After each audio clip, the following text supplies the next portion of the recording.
Pollard is more powerful than Cricket West Indies. Hello, everyone, and welcome to the Cricket Forum, your place for the latest news, views, rumors, and gossips in the world of cricket. Thank you for tuning in. Today, we will look at Pollard captaincy and his influence on West Indies cricket. Today's show is brought to you by the Dealmaker Store. If you're looking for a reliable, clean, pre-owned motor vehicle at an affordable prices to buy in the Caribbean, please click the link in the video description and support the Dealmaker stores who have sponsored today's show. Thank you to the people at the Dealmaker for sponsoring today's show. Please remember to slash a like on the video, share, and subscribe. So welcome everyone, I'm Carlton Brown, and today we're going to look at Kieron Pollard, the West Indies cricket captain. It is my belief, and there's some consensus out there from the general public, that it appears, and I said appears, I do not know this as a fact, but it appears that Kieron Pollard is bigger than West Indies cricket. It's appeared that the president is afraid of him. It's appeared that Phil Simmons is afraid of him. Definitely, the players are afraid of him. Other coaches in the region are afraid of him. Umpires are afraid of him. Administrators of West Indies cricket are afraid of him. He is the big bad bully. He is the elephant in the room. This is what it appears that Pollard is.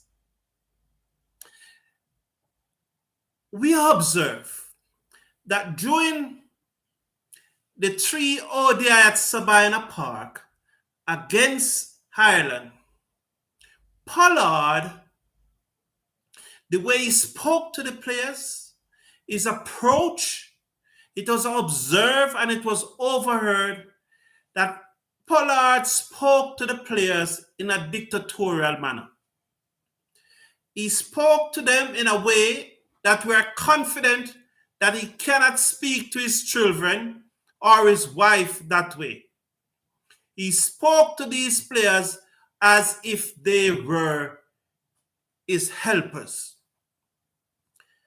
Many persons who attend that match, mark you, the government of Jamaica banned spectators from attending the match, but there were people at the match. And people are complaining that Pollard's attitudes towards the player is an aggressive one that does not create an environment that is conducive for high-level performances. It is shocking that West Indies Cricket Board are aware that people are looking on and is having this impression of their captain. And up to this time, it seems like the board, led by Ricky Skerritt, followed by Shallow, and you wonder, is it Shallow or Swallow? Shallow sounds more appropriate. Shallow. Yeah, shallow. He's shallow. So it appears that he's more appropriate. Is it swallow or shallow? Whatsoever one, it's very appropriate. Whether it is shallow or swallow. So Ricky Skerritt and his vice president is afraid, it appears to be that they are afraid of Kieron Pollard. I am telling you now that none of those two guys can fire Pollard. None of them can ask him to step down. It appears that he's a bully. It comes across from those of us who are observing that Pollard is a bully because Sabina Park was empty, so to speak. It was empty. It was easy to hear how he was speaking to the players on the field. And I'm telling you, that a number of persons, majority of the persons who were there, felt disgusted and are not happy with Pollard behavior, with Pollard performance. How dare a captain of West Indies cricket can say he doesn't matter about the runs that he score. He doesn't business about, it doesn't matter to him if he's not scoring any runs. He just wants to ensure that the team is successful. This man is shifting blame from his performance. He's trying to think that he can manipulate our thought process. He does not care about the number of runs he scores. He's only interested in the success of the team. He doesn't care if he doesn't score any runs. What bullshit! What rubbish! And West Indies cricket administrators sit down, heard that, and are doing nothing about it. When the captain basically said, I don't have to score any runs to be in this team because I am Lord. I am bigger than this. How comes can the captain of the West Indies cricket team say such nonsense and the board sits and listens to it and do nothing about it?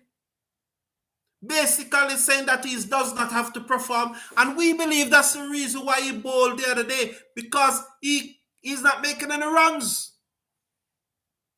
He's not making any runs. From he made his 69 in the first innings against Ireland, in the first ODI against Ireland. He has not yet passed 5. He has not yet passed 5 after that 69 in the first ODI against Ireland. And he was dropped early in his innings. Administrators. The ball, I will get back to that. But somebody has brought to my attention, and they said, have you seen Pollard? Have you ever seen an image on the television or on your laptop or on your phone? Have you ever watching the West Indies play a game? And have you ever seen Pollard consulting with the players? Out of the last 5 matches that West Indies played, they lost 3 of them. And they are saying to me, have you ever seen Pollard consulting with the players? That is the sign of a man who thinks he knows it all and does not need the brain power of the other players. Mr. Kieron Pollard does not recognize, he does not know that the 10 other players out there with him are collectively are more intelligent than him. Collectively, they are brighter and wiser than him. Collectively, they know more than him. It is incumbent that the cricket West Indies see these things and address them yesterday. How? How can you play in a match? You are in the field, you have 10 other players out there with you, and at no time you seek to consult with any of them, when collectively they are more intelligent than you. No matter how, it is because you are not intelligent enough. It is because you are not bright enough. That's why you don't consult with them. Because you think you know it all. But tell you what, you have lost 3 of the last 5 matches. You have lost 3 of the last 5 matches. And apart from the first ODI against England, you have not yet passed 5. So you're not so bright. You're not so wise. You're not a dictator. You might believe you're a dictator, but you are not. You're just a little puppet. And I'm encouraging you to consult with the team. Because those 10 guys out there with you are collectively more intelligent than you. I believe, and this is my opinion, that it is very, very unlikely that Pollard will play for the West Indies if he's not the captain. If he's not the white ball captain, it is very unlikely. That's how I believe. Look at his body language. Look at his attitude. Look at his mannerism. Look at the way he spoke. This man is a gentleman who will not represent, it is very likely that he will not represent the West Indies. I said, why are you bashing Pollard so? Well, what am I saying that is not what I've observed? Yes, I don't like him. He's not somebody that I like, and I would like to see him out of West Indies cricket. Yes, I would like to see him out of West Indies cricket. He's not a nice person. He's not somebody that I like.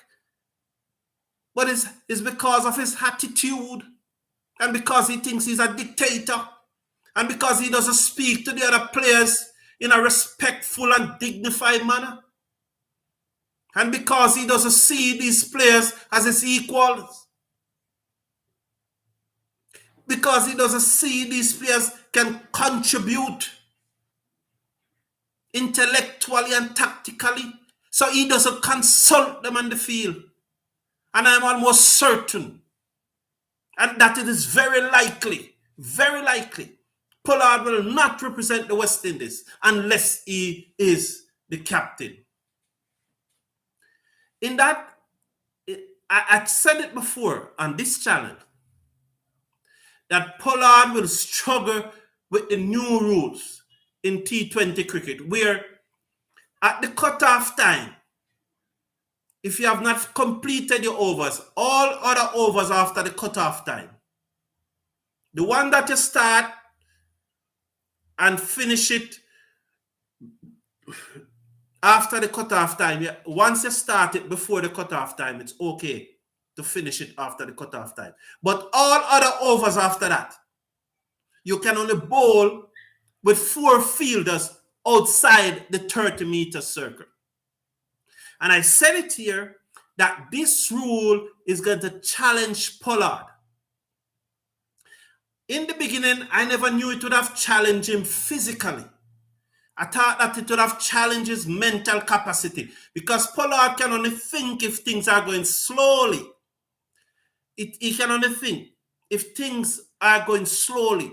And that's why people are questioning some of the tactics that he used in the second ODI against England. The reason for those tactics, in my opinion, is that because the game has to play so fast, he has to ensure that those 20 overs are bowled within the 90 minutes. Otherwise, any over after the 90 minutes, he will only have 4 fielders outside the 30-meter circles, and that would contribute naturally to England making more runs. So the game has to speed up, and he does not use to the game being speed up. He does not use to playing at this level. And if you look, there was a time when I think he was bowling is either the second or the third over. He was breathing heavily, and the cameraman tuning on him. And it's because he's unfit to play at that level. I'm not saying that he's unfit to play cricket, but he's unfit to play cricket at a level where you have to bowl 20 overs in 90 minutes. He was breathing heavily. And we know from school that a fit body is a fit mind. So if the body is unfit, the mind is going to be unfit, and then you're not going to make good decision, and then your tactics is going to go awry. Are you following me? Are you following me here? So this is what happened. Let us see if I can go again and get you to understand. This is what happened. Because the new rules are now in, where if you don't complete the 20 overs before the 90 minutes, or at least you must start the last over before the 90 minutes. Every over after that, to make up the 20, only 4 fielders you'll be allowed outside the 30-meter circle. Now, Pollard is a man who plays cricket very slowly. When he's captain in a game, he draw it out and it's slow and it's just very slow. That's his style. He tried to be a bully on the field and bully proceedings and go at his pace. Now that the rules are there, we have to complete those 20 overs within the 90 minutes. Otherwise, the penalty will be you will have to use only 4 fielders outside the 30-meter circle. It forces him to perform at a higher physical level, and he does not have the fitness to do it. That's why by the time he was bowling his second over, which he should not have been bowling, because Odin Smith should have been bowling, he is tired. And because he's tired, because the body is not fit, the mind is not fit, the mind is not functioning at full capacity because he's tired, then his tactical awareness will come into question. His tactical awareness will be challenged. And that is what is happening. That is what is happening. And I personally is expecting him to continue to get it tactically wrong, especially when he is challenged to complete those 20 overs within the 90 minutes. I personally is expecting to get it tactically wrong. Now, somebody was saying to me, don't you realize that in Pakistan, the team was more cohesive. The team was more expressive. There was a smile on the boys' face. They were giving their all. They were enjoying themselves. The feeling was better. They're saying, don't you realize that these boys look tense nowadays? They look tense. They are afraid to express themselves. They're like they are in stiff jacket. It's because it is clear, and one can easily assume that they are intimidated and they are cowered around Pollard. This is frightening. This is frightening. This is frightening. The players in the West Indies team are intimidated by Kieron Pollard. They are cowered around him. They are afraid to express themselves around him. How can this team win when the members of the team are intimidated by him? How can it be? It said that although the boys lost the series in Pakistan, there are people who are saying, including myself, that we enjoy watching the team play then, but we are not enjoying watching in this team playing. There's no excitement, there's no buzz, because there's this big bad bully who seems like everything's revolve around him, and that it appears that he's bigger than West Indies cricket, and Ricky Skerritt cannot do anything about it.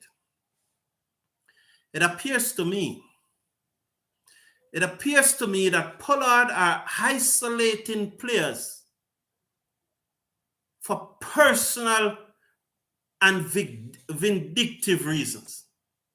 I think it appears to me, and I'm not saying he is, but it appears to me that this gentleman is a vindictive person and is isolating other players and is isolating players for personal reason. How else can you explain his undoing of Odin Smith? Odin Smith against Ireland, he bowled 3 overs. He bowled 5 or 5.1 overs, 2 for 26. Fine. But this is interesting. When Smith came back for his second spell, in the 4th ball of the second over, he got a wicket. He did not give the gentleman another over until the very final over, when everybody else bowled out, he gave him the 1 over to bowl. That's what happened, you know. So Shepherd got the breakthrough. Odin Smith came back, and in his first over in that second spell, in his first over, and this is cricket, in his first over in that second spell, he hit Balburney on the helmet, which rattled Balburney. And there's a bat, two persons bat together, well, bowlers bowl in pair. And I'm almost sure, and they know it too, because they understand cricket. It was that hit in Odin Smith's first over, the second spell, that rattled Balburney, which more than likely led to Shepherd getting Balburney a wicket in the next over. And in the very next over, bowled by Odin Smith, he cleaned up Tector. But yet still he did not get back the ball again after that over. He did not get back the ball after that for that over. Why?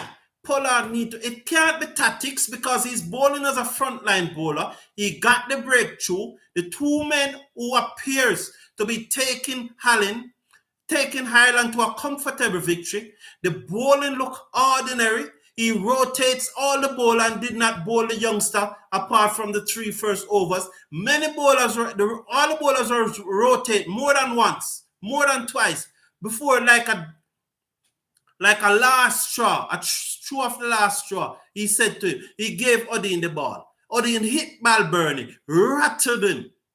Balburney, then Shepherd got Balburney out in the next over. Then Odin came back and got Tector out in the next over. But yet still he did not give back Odin the ball until the very final over of the match. Well, thankfully, the first ball, the youngster ball, he got the number 11. White, Little, he got Little with the first ball, another steeping bouncer that Little knows nothing about.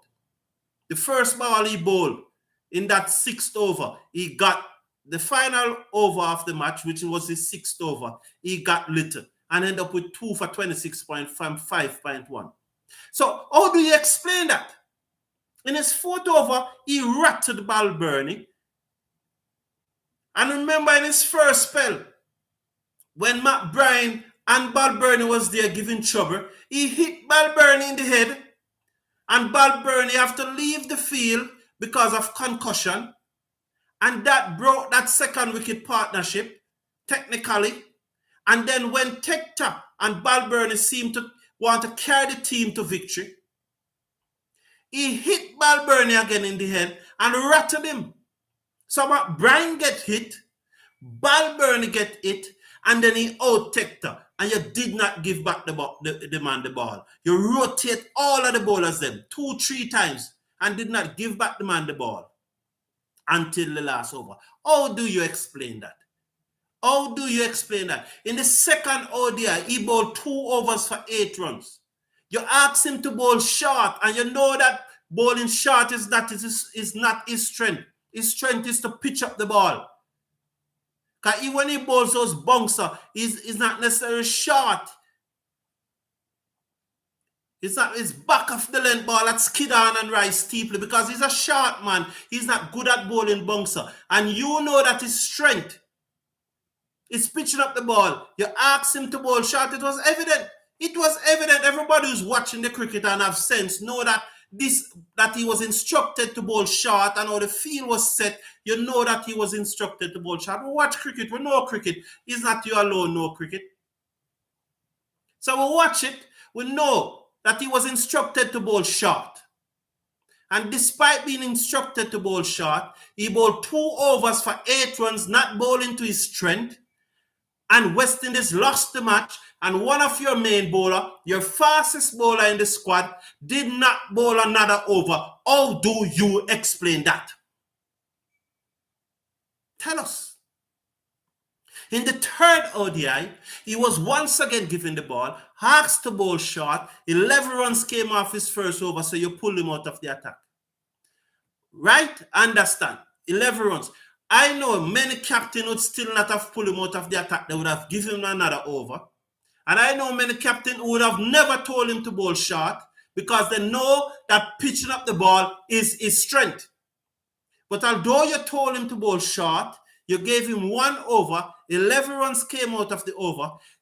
I watch a match in which Shepherd went for 100 runs in an ODI match. And even when Shepherd was at bowling good, you continue to give him the ball. And he went for over 100 runs in an ODI match. So Odin bowled 1 over in the third ODI, went for 11. You rotate all your bowlers them more than once. You call him back. He got the breakthrough. He got McBride caught behind. He got McBride caught behind and broke the partnership. The partnership that you rotate your bowlers around and they couldn't break it. And he broke the partnership. Is that a fact? He broke the partnership. Even if it was a long up, even if it was a donkey drop, even if it was a full toss, he broke the partnership. And that's what Odin Smith is. He's always taking a wicket. He broke the partnership. You gave him another over after that. Tector almost out caught on the boundary. At cover. Tector almost out caught off cover. He missed in the ball, so it never carried to Ocean. But that's it. So a gentleman came back, bowled 2 overs, 1 for 7, and you pull him out of the attack, never to bowl him again, although West Indies lost the match. How do you explain that? How do you explain that, Pollard? Is this isolating a person? Is this personal? 2 T20 played so far in Barbados, and the gentleman only bowled 1 over for 4 runs in those 2 T20. 1 over for 4 runs, and you bat him at number 8. You bowl 4 overs and bat at number 5, and you cannot bat like him. You cannot bat as good as him. You cannot bat as good as Odin Smith. You cannot bat as fast as Odin Smith. Are you being vindictive and personal when it comes to Odin Smith, Mr. Pollard? Please answer that question. Are you? Because right now it appears so. Right now it appears that you're a vindictive person, and you are isolating Odin Smith because you know he's better than you. Why are you isolating him? Because he's better than you? Because he can bat better than you? Because he can bowl faster than you? Is it not probably because he said Russell is his idol? I heard that you spoke about that he should not be patterning himself off anybody, something to that effect. But you're saying that he should develop his own game. I think the youngster knows that. But is it that because the youngster says that Andre Russell, another Jamaican, is his idol? I know that there was a time when he used to play for the Trinidad and Tobago Red Force. And I know that he's grateful because maybe if it wasn't for the Trinidad and Tobago Red Force, probably he would not. It is very likely that he would probably in St. Elizabeth planting peanut if it wasn't for the Trinidad and Tobago Red Force. I remember those days when he was there. So I know that the Trinidad and Tobago Red Force did play a part in his development. And congratulations to the part that the Trinidad and Tobago Red Force play in his development. But it's okay, he's a Jamaican. It's okay for him to idolize Russell. If he had said that he idolized Pollard, maybe he'd have bowled the other 8 overs. He would have bowled 4 overs in both innings. Is that so? Am I right, Mr. Pollard, or am I wrong? We need to know. Is this a personal thing? Is this a personal vendetta against the young man? Because your actions appear to be vindictive. It is clear that you're isolating the young man. And there are those who believe, including I, that it appears that you are trying to sabotage his career. That's the impression we get when we look at all of those things that I've listed. Which international captain would have treated their fastest bowler in the team like that? Which international captain would have treated a fast bowler in the team? Is he a part of your management? Is he signed to your do you have a management company? Do you sign to a management company? Is Odin Smith a part of that management company and is challenging your status at that management company? I'm asking. I don't know. Is it that Odin Smith have signed to the same management company that you have signed to and is challenging your number one status at that company? I'm asking, oh shit. Is it that you're trying to recruit Odin to your management company and he is somewhere else? Which one of them is it? That this action appears to be personal and vindictive. Is it any of those, Mr. Pollard? Which one of them is it? Is it that he's not signing for you try to recruit him for the same management company that you're a part of? Like the same agent? Like, is it, did you try to recruit him for your agent? Or is it that both of you have the same agent and he's taking over the number one spot and you're jealous and cannot deal with it? Or is it that because Rusty is his idol? Because I'm telling you, Mr. Pollard, your action at this time appears to be very, very vindictive. It is true, your action at this time appears to be very, very vindictive.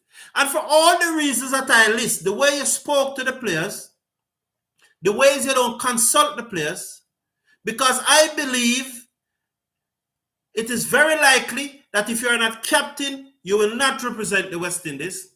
I believe because you're not physically fit to keep up with the pace of T20 international cricket. And I believe because when you're not around, the players play with more excitement and able to express themselves and do not feel that they're in a straitjacket. And because I believe that you're isolating cricketers for personal vindictive reason, it appears so. I hope that it is not so, but it appears so. But we really hope that this is not the case. But because the appearance is there, because the impression is there, I think you should step down as captain of the West Indies team. And if you refuse to do so, Cricket West Indies should dismiss you as captain of the West Indies cricket team. That is my position. Because for me, it appears, and from observation at Sabina Park and what we overheard at Sabina Park, or you spoke to the players, and because I have been watching the last two T20, because it was brought to my attention that you do not consult with the players on the field, and I've been watching them, and I'm not saying that you have not done so, but there are no image of you doing so on the television, on the live stream. There are no image of you doing so. You owe it to us, the stakeholders of West Indies cricket. We are more intelligent than you. And even when you stop playing, West Indies cricket will still be here. You must step down now as captain and go about your business. Because I know that you will not play unless you are captain. So you need to step down now. Or Ricky Scarrett needs to fire you, needs to dismiss you. They need to relieve you of your position, of your responsibility as captain of the West Indies team. Go, Mr. Pollard, go. Go. West Indies cricket does not need you. Go. Now the IPL, on which is coming up, and there are some views out there that even the IPL, there are views out there that it appears that Pollard is vindictive because of the IPL draft is coming up, and he would feel very bad. This is a view that he would not be happy if Odin Smith should get more than a 6 score that he's getting. Is it 6 or 5? I think it's 6. I know it's how many Kieron Pollard is getting. 6. I think either 6 or for the Mumbai Indians. We can double check it. I know he didn't get the 8. I'm almost certain he didn't get the 8. He didn't get the 8 core. But there's a view out there, and there's a perception out there that it appears that they are trying to hold back Odin Smith so that he do not get a goodbye at the IPL draft. That perception is out there now. We have to be careful of our action, because even if that is not so, Mr. Pollard, that perception is out there. That perception, and you do not want to be living with that perception. You must live away. Your action must be of such high standard that it must be almost unquestionable. People will always have things to say about you, no matter how good you are. But when some actions appears to be so deliberate, when some actions appear to be so vindictive, when some actions suggest that you're isolating the young man because I don't know why, but it appears so. I don't know if because of what I said about he able to bat better than you and bowl faster than you. He able because he idolizes Russell, or because he has now become the number 1 player with the agent that you have signed for, or the other way around, maybe you are recruiting him for the agent that you have signed for and he's not going there. I don't know. But the impression is out there that you are vindictive. That's the impression out there. I hope to God it is not so. But that's a general feelings out there. But I really hope to God that I'm wrong. I don't like you, but I hope to God that you're not a vindictive person. I hope that you're a genuine human being. I do hope so. And I do hope that persons who know you better than I find you to be a genuine person.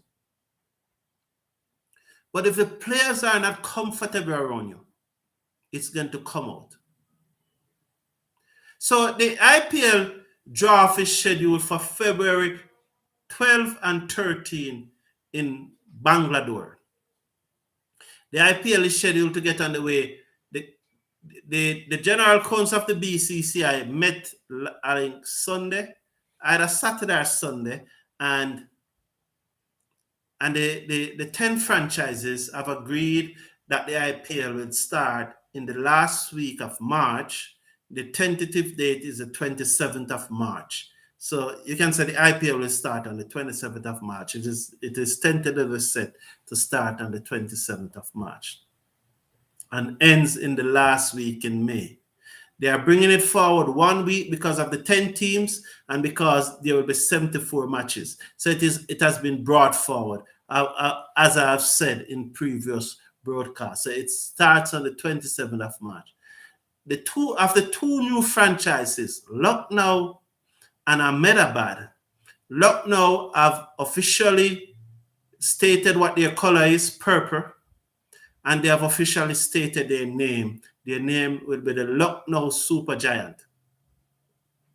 So Ahmedabad have not yet named what the Ahmedabad franchise will be called, and they have not yet stated what their color is. So Lucknow has registered the color purple, and they have registered the name Lucknow Super Giant. So the 9th IPL franchise is now officially the Lucknow Super Giant.